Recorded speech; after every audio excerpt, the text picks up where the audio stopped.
introduce P. Ariel Burgess, who will give our talk.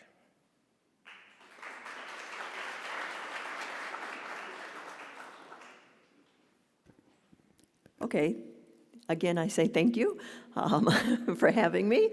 My name is Ariel Burgess, and I'm the Vice President of Client Care at the International Institute.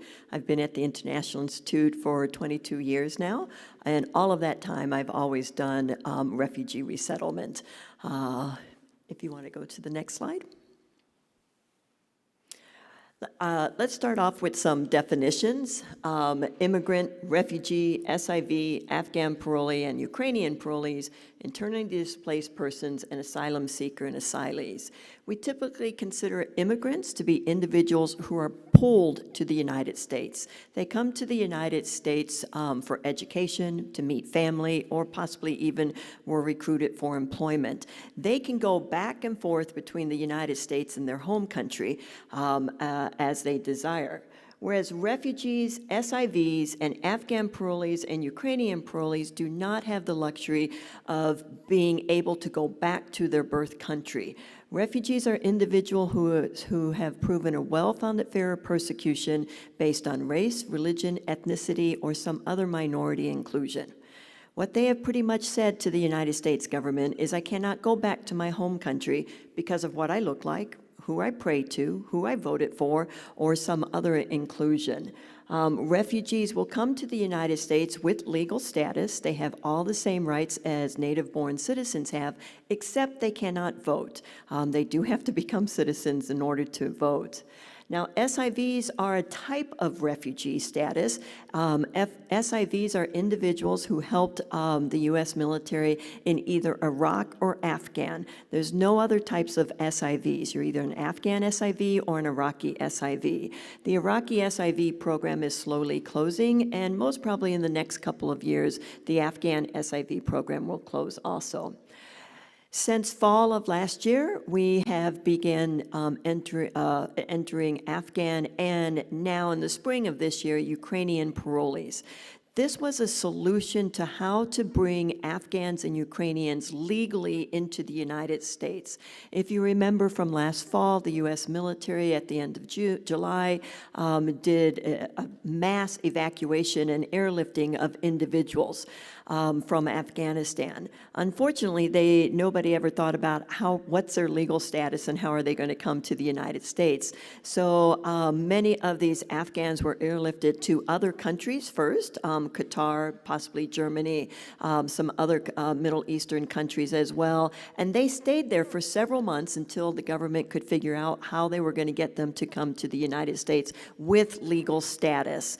Once they came to the United States, they were typically on military bases in the U.S. for another 5 or 6 months processing all of their paperwork. They finally were given the designee of parolee, Afghan parolee, and with a visa and a stamp. Now, as parolees, both the Ukrainians and Afghans are not eligible for refugee resettlement or the refugee per capita. And we'll talk a little bit about what refugee resettlement and refugee per capita is. However, they are legally admitted to the United States and have all the same rights as refugees have. Internally displaced people are those people who are still in their birth country. However, they've been internally displaced within that country, maybe due to politics, maybe due to ethnic conflict. They have not left their country, but they are internally displaced. And then we have the asylum seekers or asylees, and those are refugees, but they're already in the United States and they're seeking asylum. Next slide. So I want you to think about this. According to UNHCR, which is United Nations Health Commissioner on Refugees, which is the overriding worldwide umbrella for refugees and refugee processing, there is approximately 27 million refugees worldwide. Refugees, 27 million of them.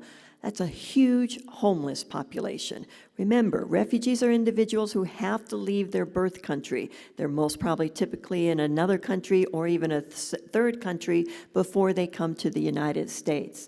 Of those 27 million people, 67% of them are from 5 countries: Syria, Venezuela, Afghanistan, South Sudan, and Myanmar.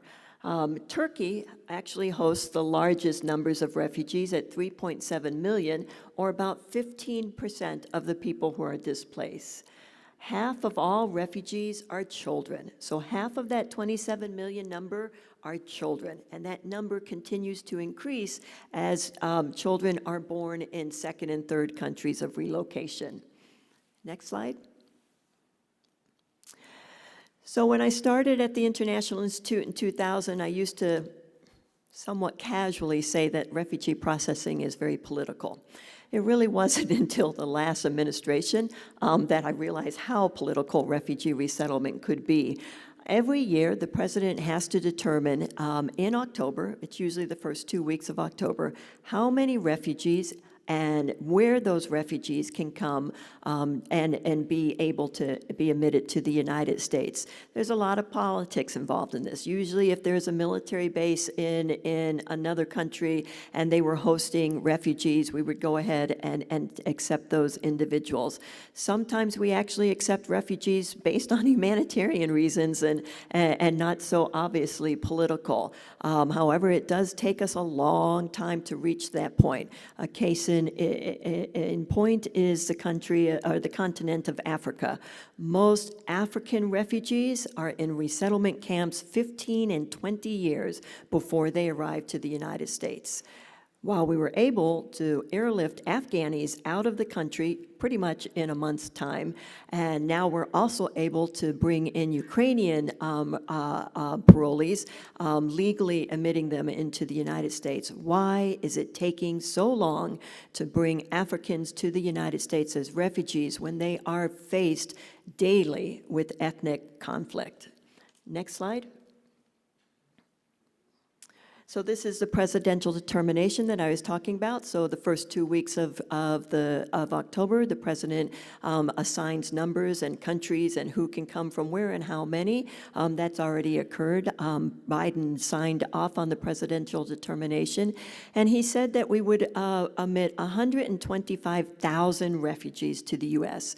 This was an aspirational number. We know that we're not going to meet that number as a country. Our goal is to meet nationwide 65,000 refugees in this fiscal year, not the 125. Next slide. All right.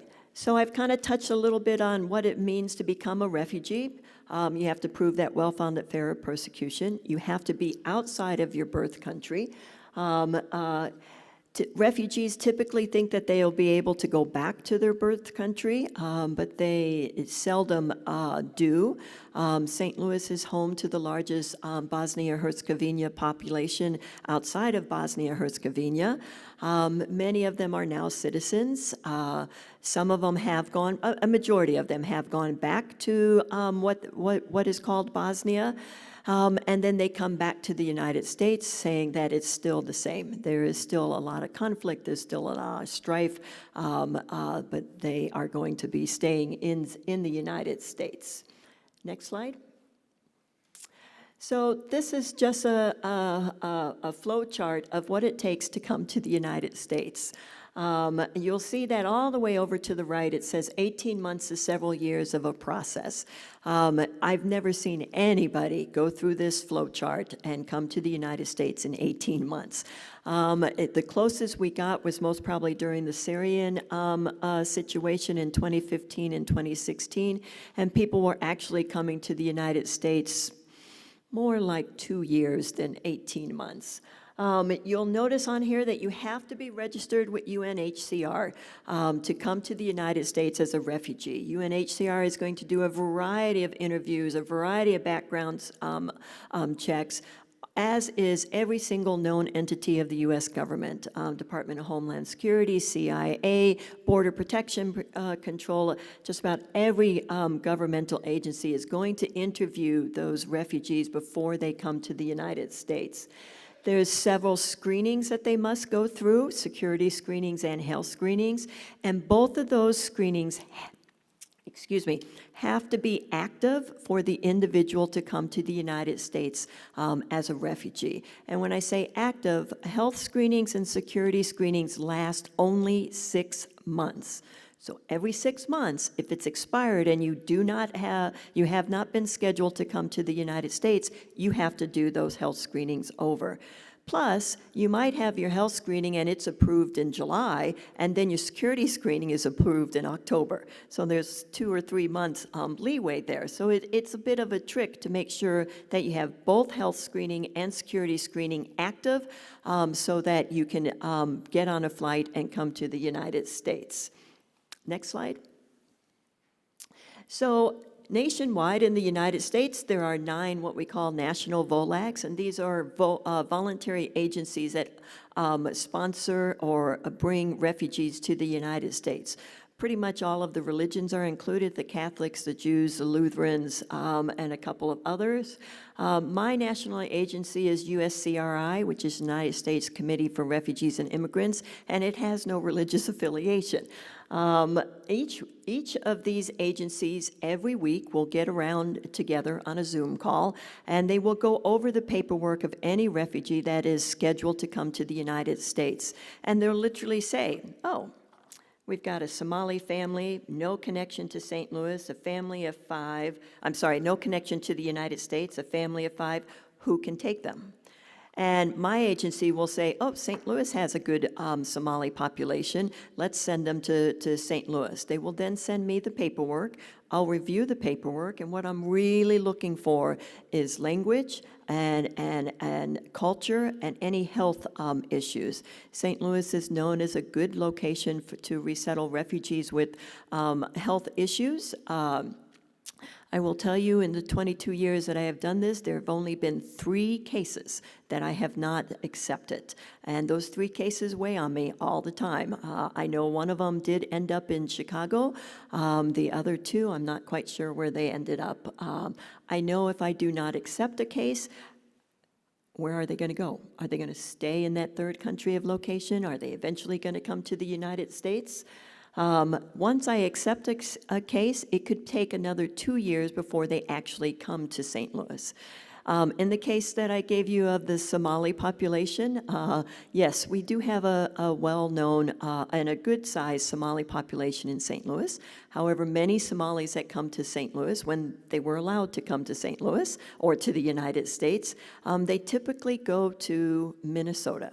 Minneapolis, Minnesota has the largest population of Somalis outside of Somalia in the United States. Believe me, we tell our Somalis, you don't want to go to Minnesota. The cows freeze in the wintertime. It's not a warm place. The Somalis that do stay in St. Louis, they will frequently tell me, I had one client who said, oh, I want to see this ice, this thing you call ice. I want to see what it is. And she did. She went out on the ice in her flip-flops. But she discovered ice. The reason Somalis go to Minneapolis is because there's a community there. It's a large community in the hundreds, thousands numbers. There's food that they know. There's a language that they know. There's a religion that they practice. There's families all together there. So despite the weather, they're going to go to Minneapolis if they're able to. Just like if a Bosnian were to come to the United States as an immigrant, because they cannot come as refugees any longer, they might find their way to come to St. Louis because we have the largest Bosnian population outside of Bosnia-Herzegovina. Next slide. This is just a basic slide showing you who's employment eligible. So refugees and some Ukrainian and Afghan parolees, not all, but refugees are eligible for work upon entry to the United States. So from the day that they arrive to the United States, they can go to work. We will get them a Social Security card. They have an employment authorization card. With the Afghan and the Ukrainian parolees, there's some hang-ups with getting them their employment authorization cards in a timely manner. Some of them are receiving them in 5 months. Some of them are receiving them much later. So there's been a bit of a delay. Temporary visa holders and some other immigrants are not eligible to work in the United States. It really depends on what your visa is stamped with. And then, of course, unfortunately, the undocumented or those that are out of status are not eligible to work in the United States. Next slide. So, refugee resettlement is a program through Department of State, and Department of State says that after 3 months, a refugee is successfully resettled. After 3 months, they are self-sufficient.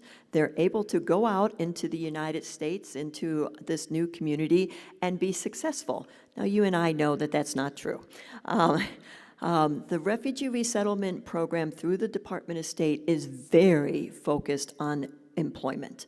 Regardless of a person's ability to speak or to learn English, regardless of a person's emotional stability, or even the past trauma that they're currently dealing with as refugees, the push is to get them into employment.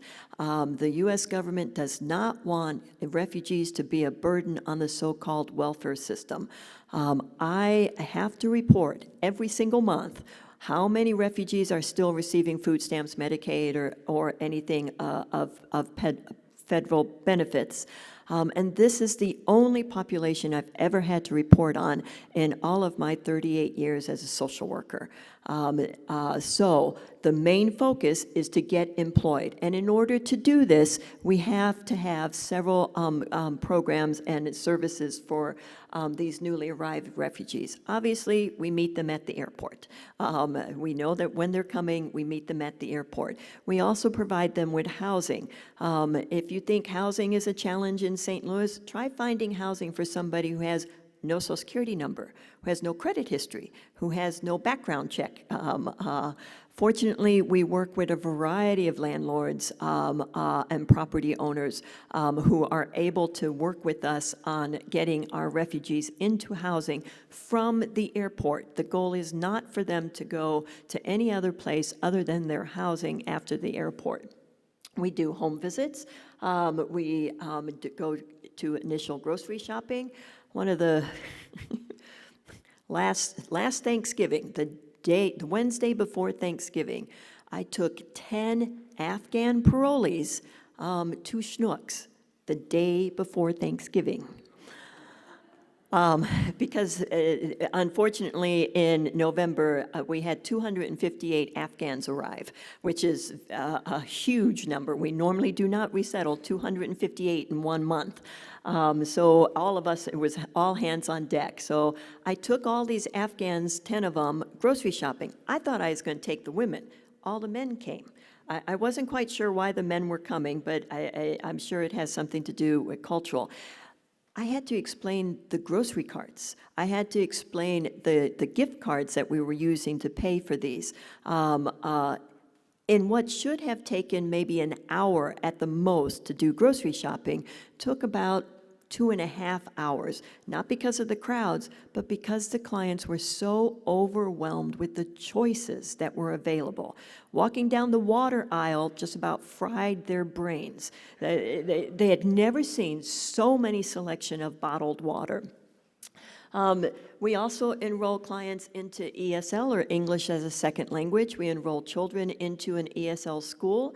One of the reasons that we resettle refugees in St. Louis City proper is because we have a very strong relationship with St. Louis Public Schools. They have a wonderful a school for children, kindergarten through high school, so that they can go to school and it's ESL, so they can also have interpretation into their native language.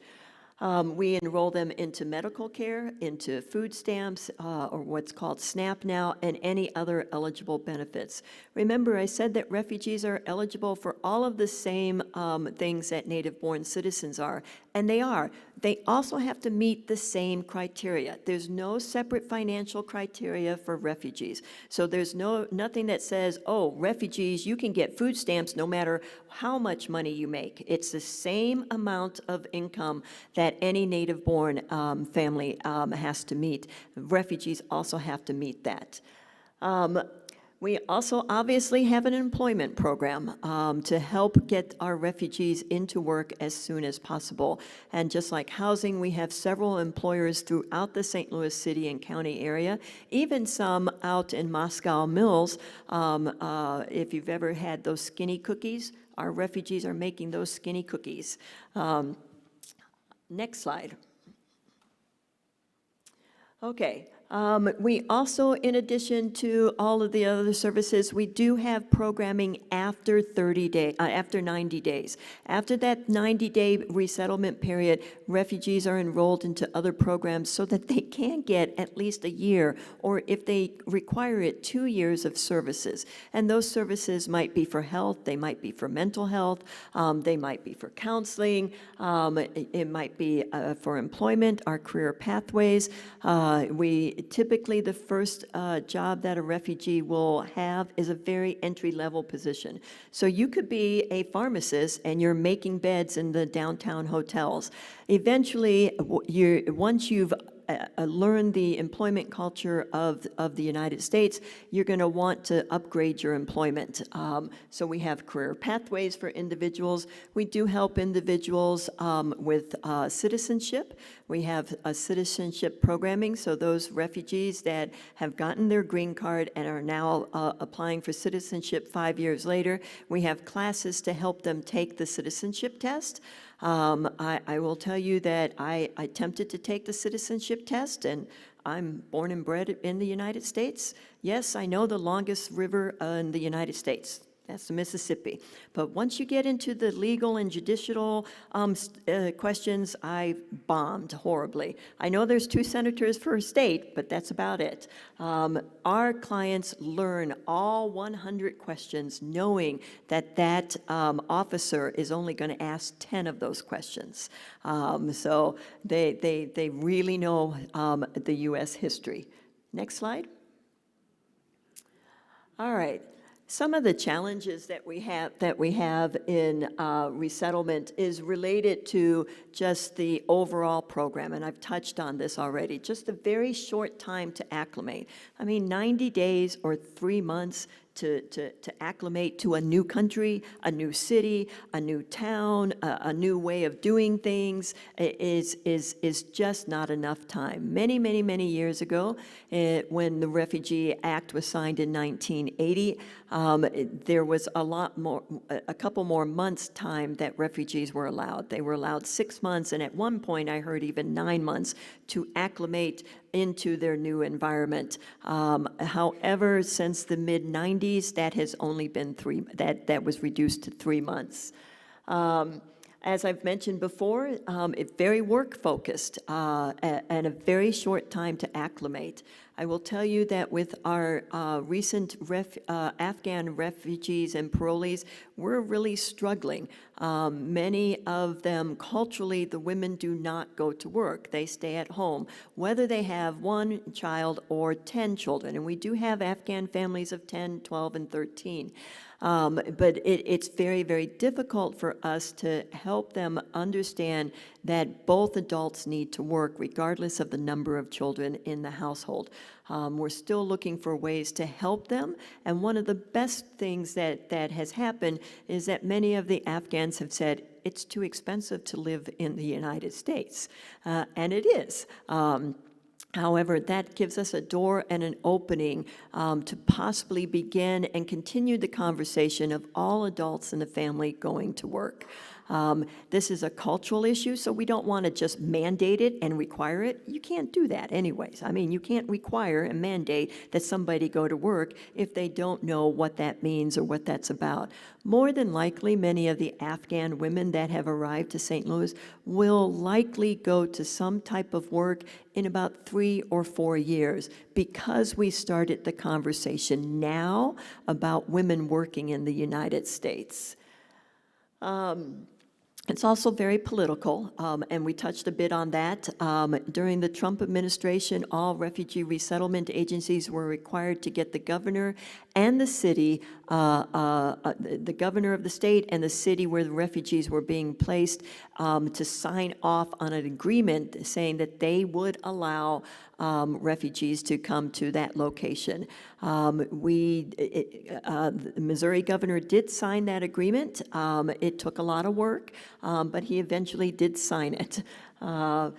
Also specific to St. Louis, we resettle in the city predominantly. We do have some housing that we will go into in the county, either North County or South County, but most of our new arrivals go into the city, and that's city housing. That, St. Louis city housing is old.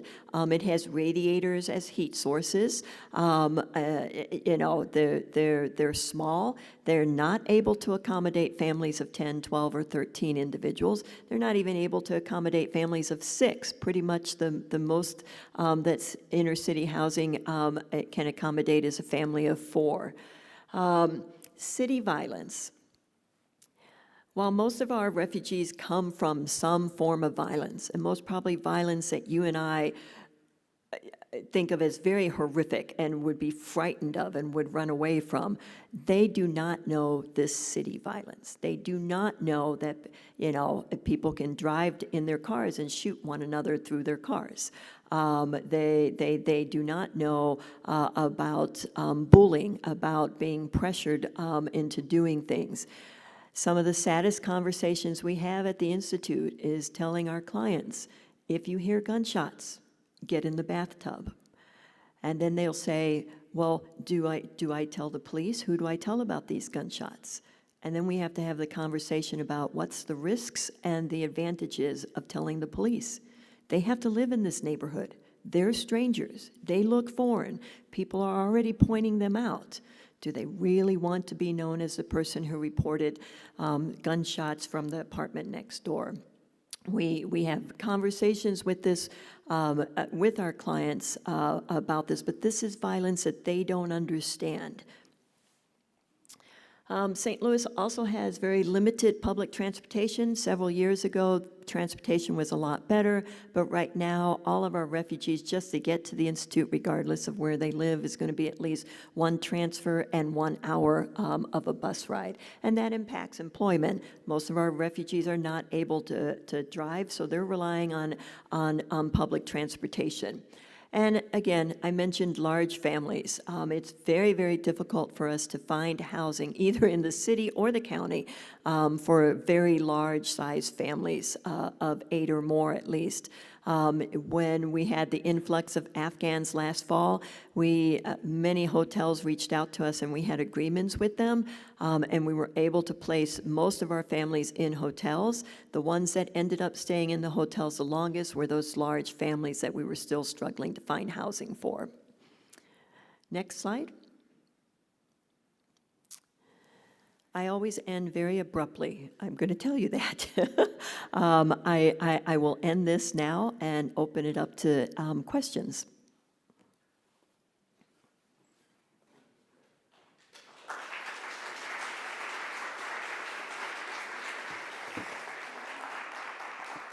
Thank you so much for that talk. I think we all have a better appreciation now of the scope of this, and I think we've all learned a lot, right?